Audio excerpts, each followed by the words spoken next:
Bien-aimés dans le Seigneur, je voudrais vous saluer dans le nom glorieux et victorieux de notre Seigneur Jésus-Christ. Je bénis le Seigneur puisque je sais que vous êtes nombreux en train de nous suivre dans cette série d'enseignements.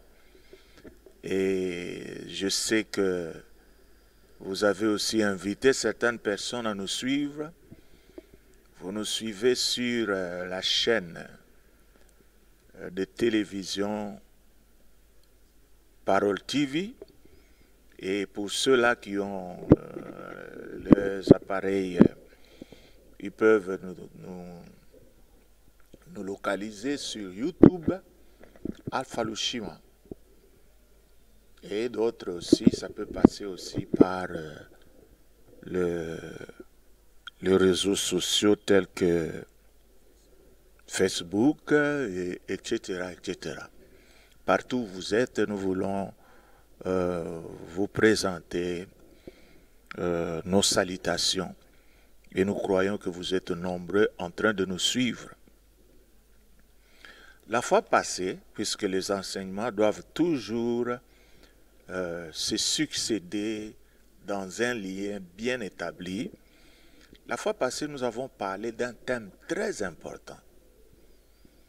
C'est-à-dire, quand j'ai partagé avec vous sur ce thème, j'avais vraiment un grand fardeau au cœur lorsque je vois comment nos églises d'aujourd'hui sont remplies de gens, comment tout le monde veut aller à l'église. Alors je me suis posé la question, qu'est-ce que ces gens viennent chercher à l'église?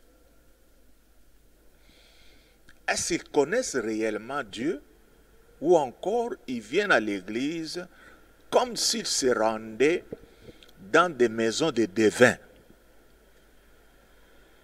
Et je voudrais adresser aussi cet enseignement à certains serviteurs qui me suivent. Nous devons avoir un grand souci.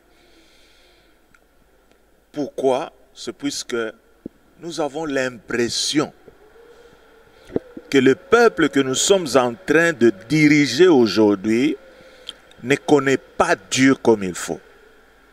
Hein?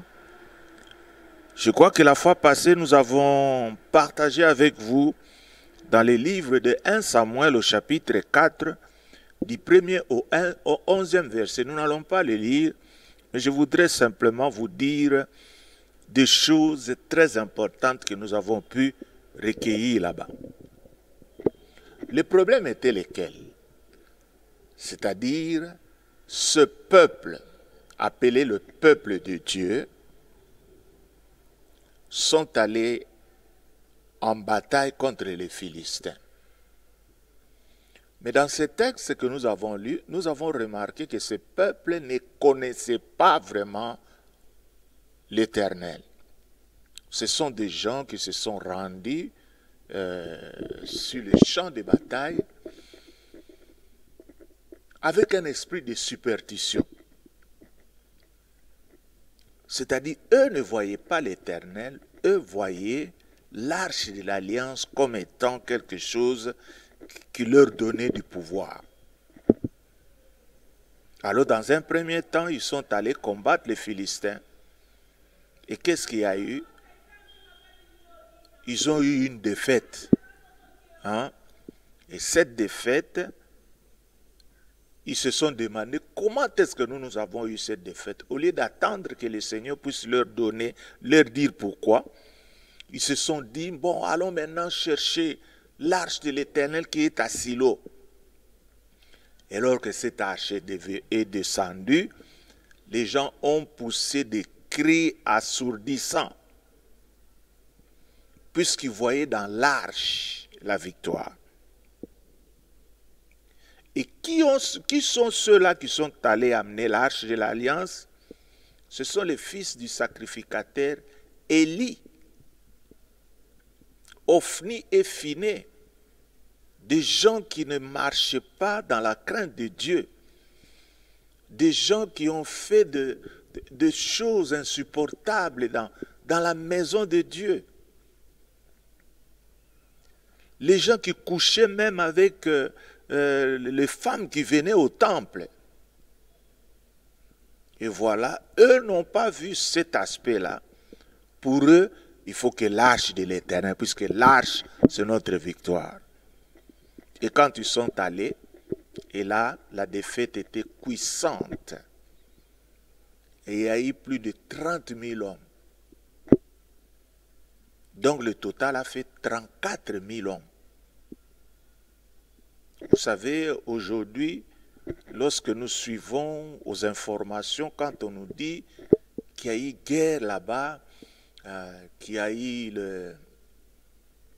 les djihadistes qui sont allés là-bas pour, je ne sais pas, ils ont attaqué Burkina Faso, ils ont attaqué tout ça. Jamais ils n'atteignent pas ces chiffres. 34 000 hommes, c'était un massacre terrible. Alors la question que nous voulons nous poser est la suivante. Comment est-ce que Dieu a-t-il permis qu'il y ait un grand nombre de morts avec l'arche de l'Alliance? Donc, tellement qu'ils avaient confiance dans cette arche de l'Alliance, qu'est-ce qui s'est passé? C'est-à-dire, lorsqu'ils ont été vaincus, les Philistins ont emporté cette arche de l'Alliance. Ils sont allés avec eux, avec cette arche. Donc, quand le peuple d'Israël, qui était considéré comme le peuple de Dieu, ne connaissait pas Dieu, et nous avons vu les conséquences, nous, les enfants d'aujourd'hui aussi, nous devons nous poser aussi la même question. Beaucoup de gens sont dans nos églises. Nous avons des méga churches, des gens qui peuvent aller même au-delà de 10 000 membres. Alors la question que nous nous posons est la suivante. Est-ce que ces gens-là, ils connaissent réellement leur Dieu?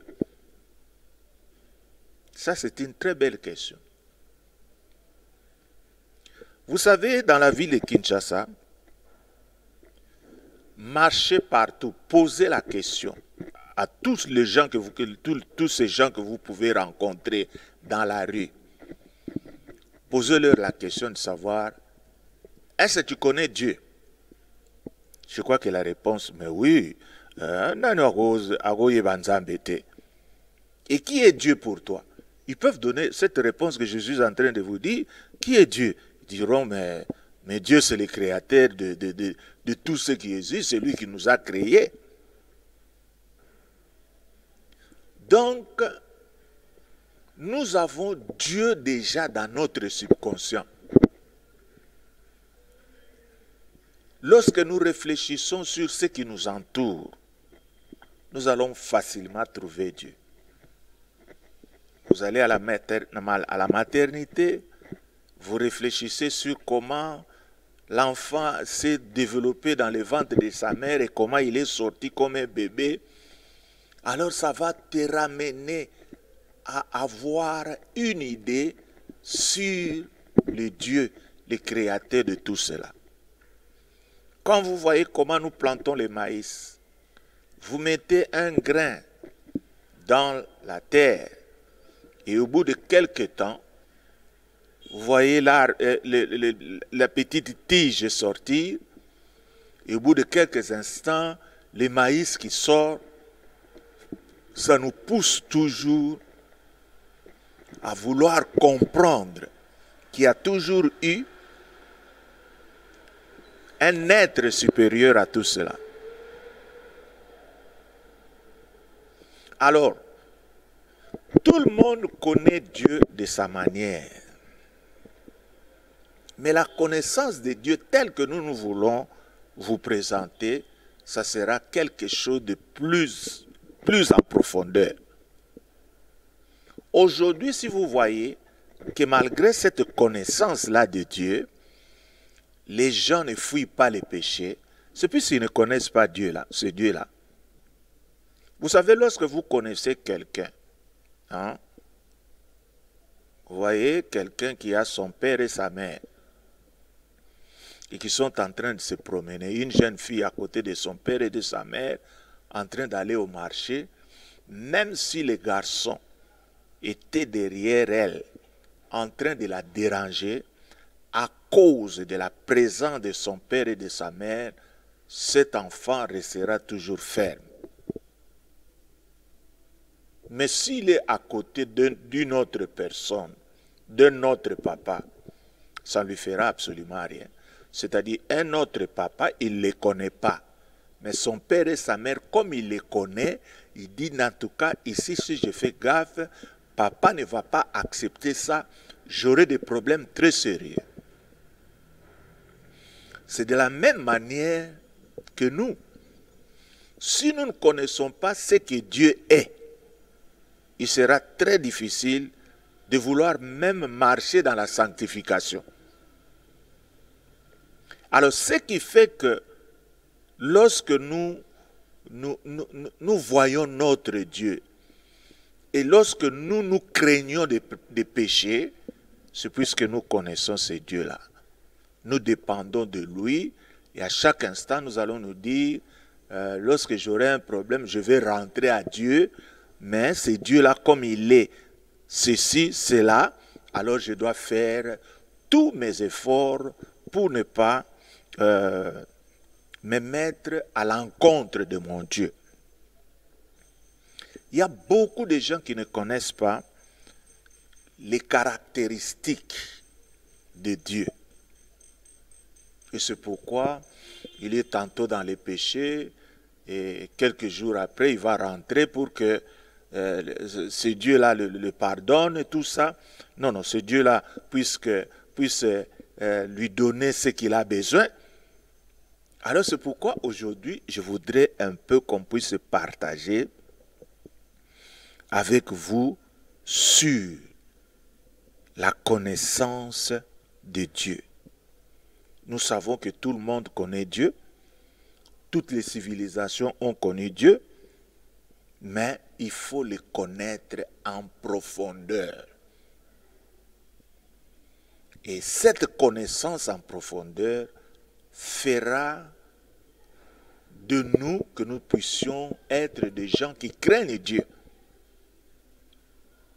Puisque vous ne pouvez pas craindre quelqu'un si vous ne le connaissez pas.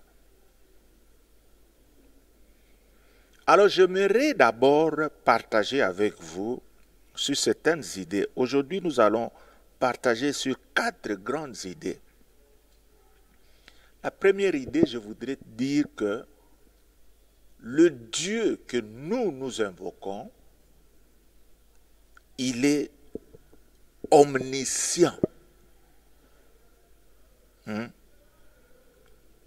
C'est-à-dire, il a une connaissance infinie. Il connaît tout. Et rien ne peut être caché devant lui. Vous vous imaginez? Si quelqu'un savait que Dieu est omniscient, Dieu voit tout, vous croyez qu'il y aurait certains frères qui pouvaient aller s'aventurer dans les chambres d'hôtel avec des femmes.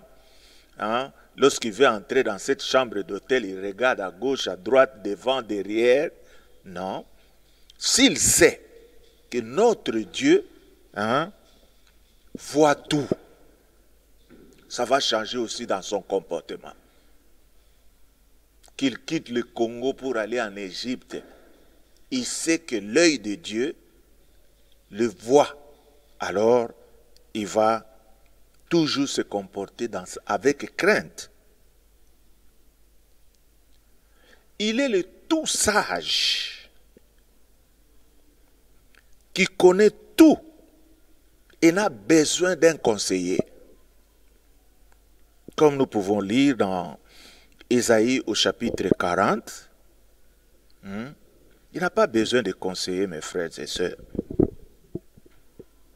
Excusez-moi. il n'a pas de conseiller. Celui qui n'a pas de conseiller, il est suffisamment sage, plus sage qu'il n'y a rien qui ne puisse le dépasser. Ésaïe 40. Nous allons lire le verset 23, Ésaïe 40, oui. Nous allons lire le verset 13 et 14. La parole de Dieu nous dit ceci.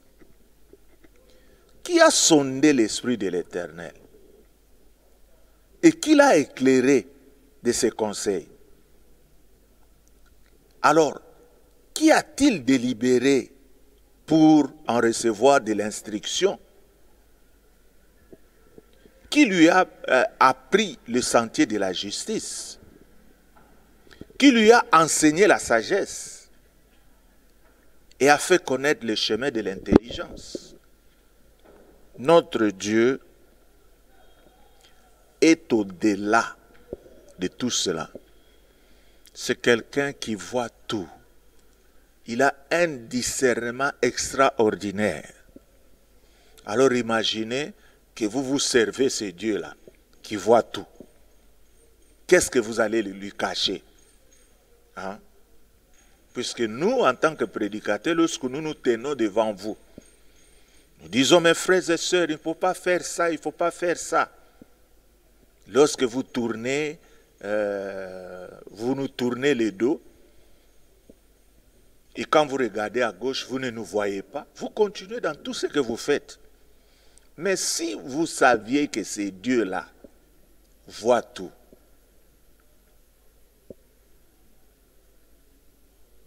vous aurez peur, vous aurez la crainte. C'est-à-dire aujourd'hui, beaucoup d'enfants de Dieu sont dans les péchés, puisqu'ils ne connaissent pas ce Dieu-là. Si vous connaissiez ce Dieu-là, dans vos péchés, vous auriez toujours la culpabilité.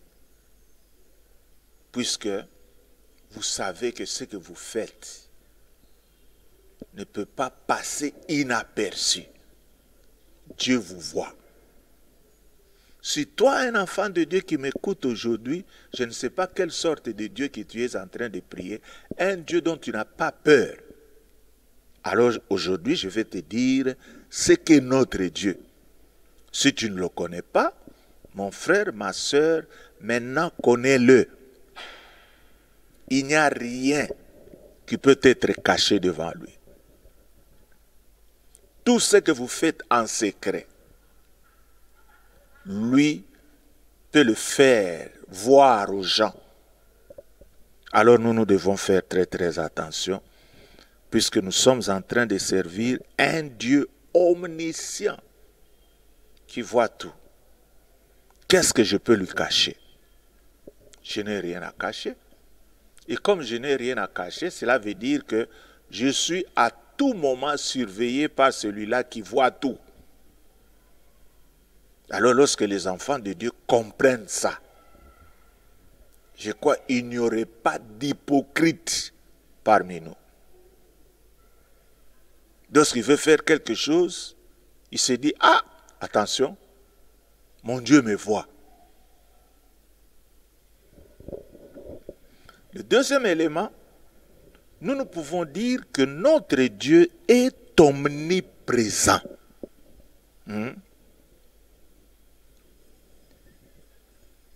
La présence universelle de Dieu, l'omniprésence, c'est-à-dire la présence universelle de Dieu, c'est-à-dire que Dieu est partout. Qu'est-ce que cela veut dire? Cela, c'est un encouragement qu'on est en train de donner à d'autres personnes. Lorsque vous êtes en train de prier Dieu, voilà comment vous lamentez. Oh non, Dieu n'entend pas mes prières. Je ne sais pas, Dieu s'occupe des autres, mais pas à nous. Mais ici, on nous dit qu'il est omniprésent. Même si apparemment, ce que tu lui as demandé, il n'a pas encore fait, mais sache qu'il est présent, il a entendu. Mais s'il entend et qu'il ne répond pas, qu'est-ce que vous allez dire? C'est déjà une réponse, Si Dieu ne répond pas, il a déjà répondu. Hein? C'est-à-dire, Dieu trouve que te donner l'exaucement à ce moment-là, ce n'est pas utile. Alors, il retient. Mes frères et sœurs, sachez que le calendrier d'exaucement ne nous appartient pas, cela appartient à Dieu. C'est-à-dire, si je prie aujourd'hui et que je ne vois pas la manifestation de Dieu, je ne peux pas dire que Dieu ne m'a pas entendu, non. Je sais que mon Dieu est omniprésent. Là où je suis, il est là. Et surtout, toi qui es baptisé du Saint-Esprit. Vous savez que le Saint-Esprit en toi, c'est la présence de Dieu en lui. Mais comment est-ce que toi, dans tes prières, tu peux avoir cette idée-là de croire que Dieu ne t'écoute pas? Hein? Tu as l'idée, tu penses que Dieu est quelque part, hein? Il a été absent pendant que toi tu priais. C'est plus que tu ne le connais pas. Dieu est omniprésent.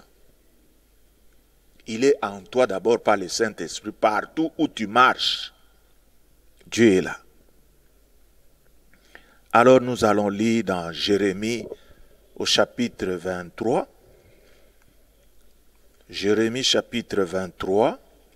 Nous allons lire le verset 23 et 24. Écoutez ce que la Bible nous dit. Ne suis-je un Dieu de près, dit l'Éternel. Excusez-moi. Ne suis-je pas aussi un Dieu de loin? Quelqu'un se tiendra-t-il dans un lieu caché sans que je le voie, dit l'Éternel? Ne remplis-je pas, moi, le ciel et la terre, dit l'Éternel? Il est un Dieu de près et un Dieu de loin. Personne ne peut se tenir dans un lieu caché sans que l'Éternel le voie. Vous voyez les hypocrites, hein? Nous sommes en train nous croyons que notre Dieu a vieilli, qu'il a une grande barbe et sa vision ne voit pas trop loin. Mais non, la parole de Dieu est que notre Dieu, il voit de près et il voit de loin. Alléluia. Nous ne pouvons pas nous cacher devant lui. Et aujourd'hui, on se demande, les enfants de Dieu dans les péchés, dans l'église, qu'est-ce qu'ils pensent? Ils pensent que ce Dieu-là ne voit rien. Hein? Alors, mes frères et sœurs, nous devons faire très attention. Vous venez chercher le quoi? Vous vous endettez à l'église, vous venez chercher des femmes à l'église. Alors, tout ceci, ce sont des choses que vous devez faire attention. Sinon, vous allez vous comporter comme des hypocrites. Alors, mes frères et sœurs, nous devons faire très, très attention, puisque notre Dieu est omniprésent. Il n'y a rien qui puisse se cacher devant lui. Alléluia.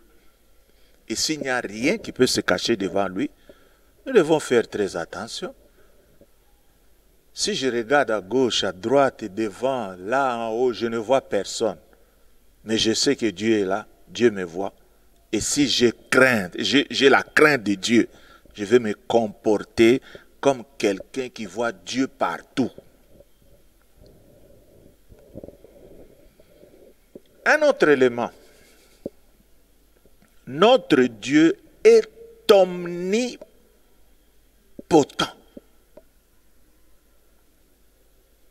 C'est-à-dire, il a une puissance illimitée et infinie. Une puissance qui dépasse notre entendement humain. Si Dieu a ouvert la mer Rouge pour que les enfants d'Israël puissent passer, il est capable en ce moment de faire encore d'autres miracles plus que celui-là. Alléluia. Mais comment est-ce que les gens ont une petite foi lorsqu'ils savent qu'ils sont en train qu'ils appartiennent à ces dieux omnipotents? Alors mes frères serviteurs de Dieu, nous devons faire connaître aux enfants de Dieu ce qu'est notre Dieu. Puisque nous savons qu'il y a beaucoup de gens qui sont en train d'adorer beaucoup d'autres dieux. Il y en a qui pensent que ces dieux-là sont comme des humains, qui pensent que ces dieux-là peuvent échouer dans d'autres situations. Mais je te dis que celui-ci, notre Dieu, le créateur du ciel et de la terre, le Dieu que nous avons hérité des Hébreux, le Dieu qui a fait sortir le peuple d'Israël de l'esclavage, qui les a fait traverser la mer Rouge, il est le même. Aujourd'hui, il est capable de faire encore de grandes choses qui peuvent dépasser notre entendement. Alors c'est ces dieux-là que toi tu sers. C'est Dieu qui m'entend. Que je sois loin, que je sois près, il m'entend toujours. Que ce Dieu-là qui me voit partout où je peux être, dans l'eau, dans le feu, il est là, il me voit. Eh bien, ma foi doit être quelque chose qui peut facilement s'élever, puisque je suis entre les mains de celui qui est extraordinaire. Mes frères et sœurs, ne laissez pas les gens penser que notre Dieu, il est comme le Dieu de leurs ancêtres. Non. Notre Dieu est un Dieu grand. Un Dieu, je ne sais même pas si, quand je dis grand, vous pouvez exprimer cette grandeur. Mais non, nous ne pouvons même pas mesurer cette grandeur. Il est au-delà de tout. Nous allons lire dans Genèse chapitre 17, le verset 1er. Ça va encore nous encourager. J'aimerais que chaque fois que je vous donne des versets, vous puissiez les souligner et vous puissiez les relire à tout moment afin que ces versets-là puissent demeurer en vous.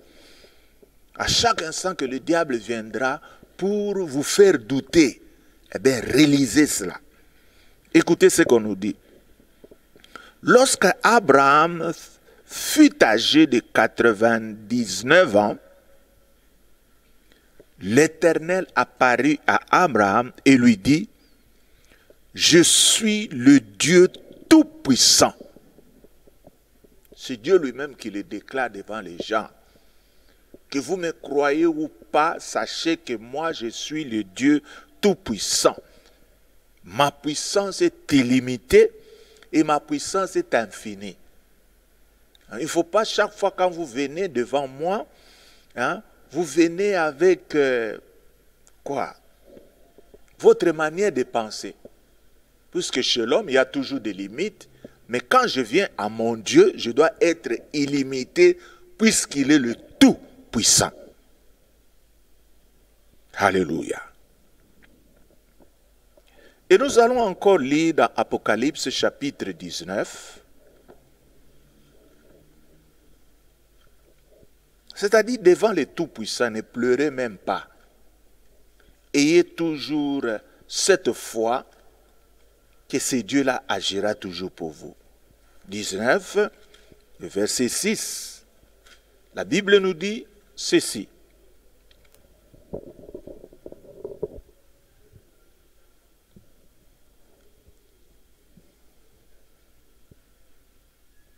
La Bible nous dit ceci. Et j'ai entendu comme une voix d'une foule nombreuse, comme un bruit de grosses eaux, et comme un bruit de fort tonnerre, disant Alléluia, car le Seigneur notre Dieu Tout-Puissant est entré dans son règne. Il est le Dieu Tout-Puissant. Lorsque nous nous prions, ayons cette foi que notre Dieu est grand. Même quand nous voulons intercéder, ouvrez votre esprit et croyez que vous vous adressez à un Dieu grand, un Dieu qui est tout puissant. Et nous allons encore lire dans Amos, Amos chapitre 4, et le verset 13.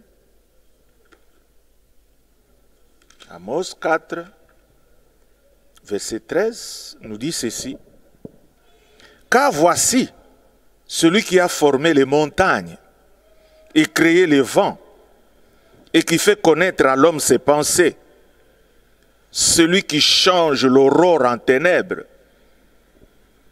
et qui marche dans les hauteurs de la terre, son nom est l'Éternel, le Dieu des armées.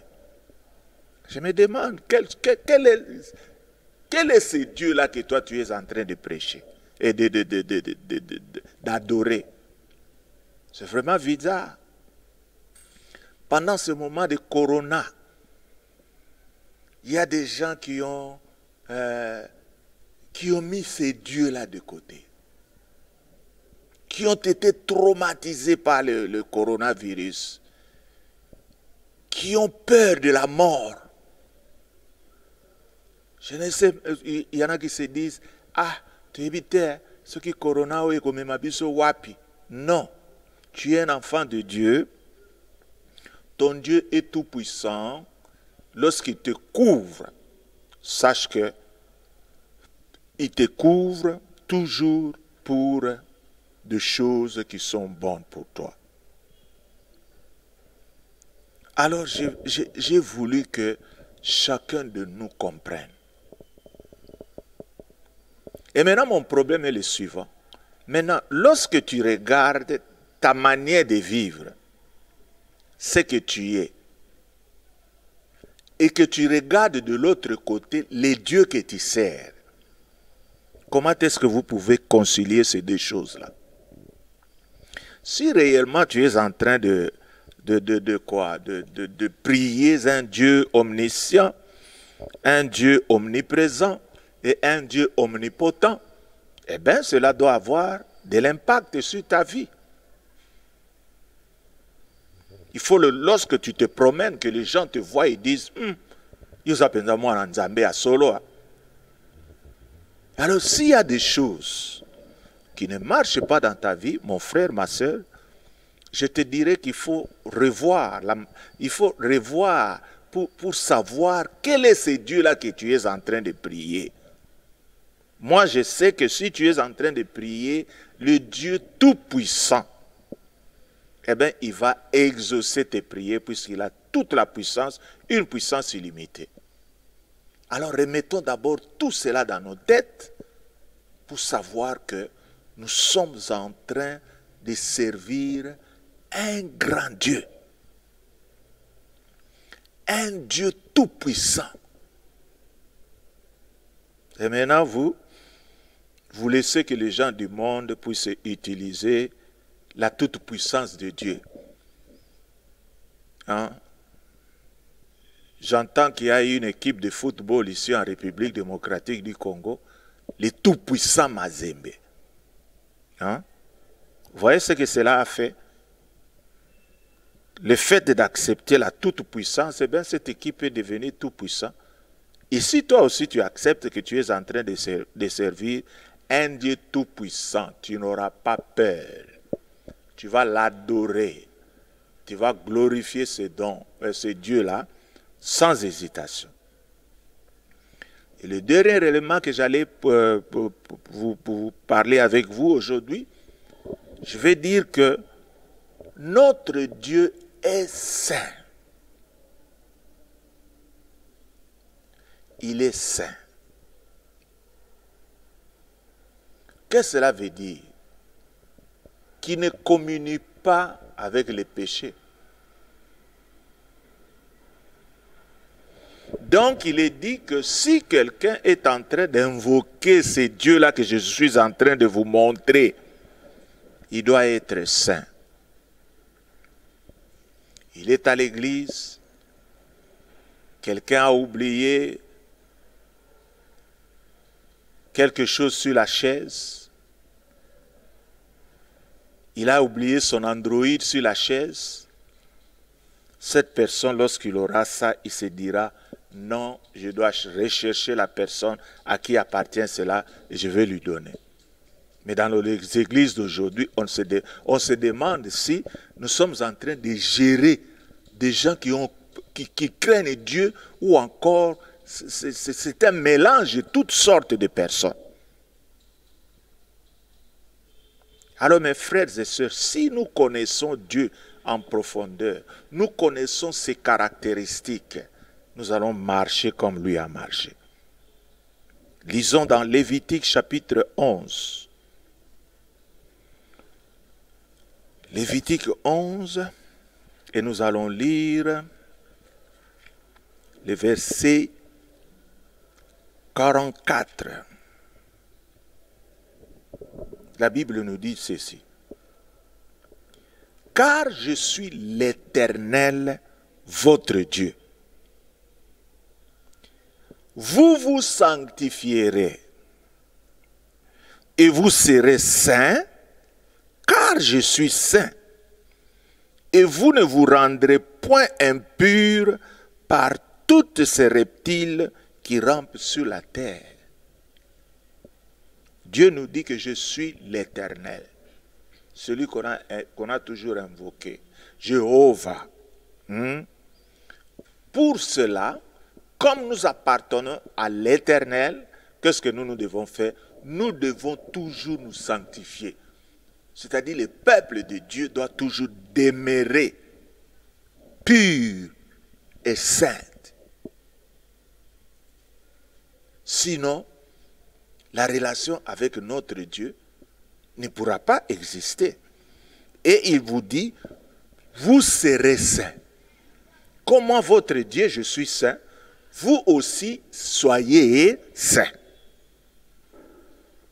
C'est vraiment bizarre que dans les églises où on prêche la sainteté aujourd'hui, les gens sont en train de fuir. On ne comprend plus. Et les autres églises où la sainteté n'est pas prêchée, nous nous posons la question, quel est ce Dieu qu'ils sont en train d'invoquer? Est-il le vrai Dieu ou encore c'est un Dieu fabriqué? C'est vraiment bizarre. Nous voyons comment l'impudicité a gagné l'église du Seigneur aujourd'hui. Et aujourd'hui même certains païens, ils viennent dans nos églises là pour chercher des femmes. Et surtout avec cette crise, les gens s'adonnent facilement au péché puisqu'ils ont de l'argent facile. Non, nous appartenons à un Dieu qui est saint. L'argent, je n'en ai pas besoin. L'argent, nous avons un autre moyen, un bon moyen pour l'avoir. Nous devons être saints comme notre Dieu. C'est-à-dire, si nous connaissons ces choses, le péché n'aura pas à nous faire face. C'est pourquoi la fois passée, quand je vous disais que nous devons faire très attention après le confinement,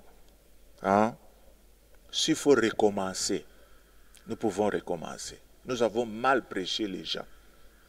Aujourd'hui, cet aspect des choses ne se retrouve plus dans la pensée des enfants de Dieu. C'est-à-dire, quand on prie, on ne sait pas, on ne reconnaît plus ces choses. Vous sortez d'une chambre d'hôtel, vous venez à l'église, vous ouvrez votre bouche, vous commencez à prier, mais vous oubliez que Dieu ne communie pas avec les péchés, il est saint. Cet aspect des choses, beaucoup de gens ne le comprennent pas. C'est vraiment malheureux. Et le peuple de Dieu, les enfants de Dieu, les ministres de Dieu ne veulent pas montrer l'importance de cela dans la vie d'un enfant de Dieu. Lévitique chapitre 20, le verset 7 nous dit ceci. Vous vous sanctifierez et vous serez saints, car je suis l'Éternel, votre Dieu. si Dieu veut être notre Dieu, eh bien nous devons marcher comme lui veut marcher. Alléluia. Et nous devons aussi lire dans Psaume 103. Nous allons lire le premier verset du Psaume 103. La Bible nous dit ceci. Mon âme bénit l'Éternel. Que tout ce qui est en moi bénisse son saint nom. Le nom de l'Éternel est saint. Mes frères et sœurs, ne cherchez pas d'aventure pour invoquer ce nom lorsque vous n'êtes pas pur. Ça serait très malheureux. Notre Dieu est saint. Son nom est saint. À chaque moment que nous voulons invoquer ce nom, nous devons comprendre, nous devons apprendre que notre Dieu est saint. Et cela va nous donner de la crainte. Et cela, à chaque moment que nous voulons prier, nous allons d'abord nous remettre en question, voir la manière dont nous nous sommes comportés durant toutes ces journées que nous avons passées. Ici, il y a des choses qui ne sont pas bonnes. Ça va nous pousser à vouloir chercher, à confesser, à nous purifier pour que nous puissions rencontrer notre Dieu. Sinon, il y aura des problèmes. Vous êtes là pour changer des églises. Tu priais dans cette église, maintenant tu vas dans l'autre. Tu es en train de traverser je ne sais pas combien d'églises. Mais mon frère, le problème n'est pas là. Le problème c'est toi. Tu ne sais pas ça. Alors mes frères et sœurs, faisons très attention. Nous devons servir ce Dieu que nous connaissons. Comme on nous dit dans Jean chapitre 4, le verset 22. Vous adorez ce que vous ne connaissez pas. L'église d'aujourd'hui, c'est la même chose. Ils sont là, ils pensent que c'est comme la maison, il y a Bangunza, Bananouana. Alors vous arrivez, dansez, chantez, élevez vos voix, criez. Non, non, non, non. Connaissez votre Dieu. Votre Dieu d'abord, connaissez-le tel qu'il est et adorez-le de cette façon-là. Et vous allez voir sa main puissante agir parmi vous. Et voilà mes frères et sœurs, nous sommes en train de vous refaire. Nous voulons que lorsque nous allons rentrer, donc l'après-Covid, que nous puissions adorer notre Dieu d'une manière propre. C'est pourquoi maintenant, je te recommande que tu puisses fermer tes yeux et que tu puisses te purifier, te sanctifier. Vous savez que ce n'est pas un grand problème puisque le sang de Jésus est en train de parler jusqu'à aujourd'hui. Vous confessez vos péchés et voilà, il vous pardonne. Et maintenant, vous pourrez continuer à marcher dans la sanctification. Il y a des gens qui cachent même leur péché aux serviteurs de Dieu, mais vous n'irez pas trop loin. Alors, mon frère et ma sœur, prie que le Seigneur te sanctifie et que le Seigneur puisse te donner une force nouvelle afin que tu sois son ami. Que le Seigneur te bénisse. Rendez-vous vendredi, nous allons encore continuer. Soyez bénis au nom de Jésus-Christ, notre Seigneur. Nous avons ainsi prié. Amen.